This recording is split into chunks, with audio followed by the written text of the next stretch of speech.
तर माझे पती मुंबईला जाऊन येतो असं सांगून त्या दिवशी घरातून निघाले बेपत्ता शिवसेना नेते अशोक धोडेंच्या पत्नीनं ही प्रतिक्रिया दिली आहे। आमचे कुणाशीही वाद नव्हते, अशोक धोडेंच्या पत्नीनं ही माहिती दिलेली आहे। तर आम्ही संशयितांची नावं जी आहेत ते पोलिसांकडे दिल्याचं देखील धोडेंच्या मुलानं सांगितलं।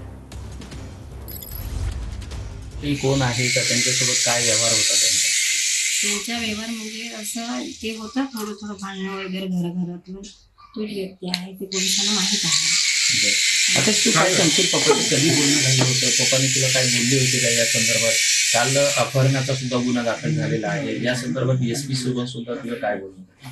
एस पी साहेबांसोबत बोलणं झालं की वडील काय त्यांच्यावर अर्ज वगैरे देत असायचे ते जमिनीच्या बाबतीत, म्हणजे त्यांच्या घरचे घरपट्टी वगैरे कॅन्सल करायच्या बाबतीत आणि अर्ज वगैरे ग्रामपंचायतला वगैरे द्यायचे ना, तेव्हापासून वादविवाद चालू आहे। आणि खूप अगोदर तेव्हा पण माझा मोठा भाऊ होता, त्यांचे पण ॲक्सिडेंट झालेले ना, ते त्यांच्यावरच संशय होता वडिलांच्या अगोदरपासून।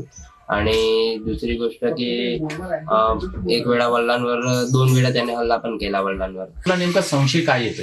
म्हणजे पोलिसांनी पण सांगितलं की आता ते लोकांना अटक वगैरे केलेलं आहे, FIR वगैरे त्यांच्यावर झालेले आहे, जे नावे दिलेले आहे त्यांच्यावर FIR पण सुद्धा दाखल झालेले आहे। आता बाकीचे आरोपी इतर आहेत त्यांना पोलिस वाले शोधत आहेत, त्यांचे काम व्यवस्थित प्रमाणे आता चाललं आहे।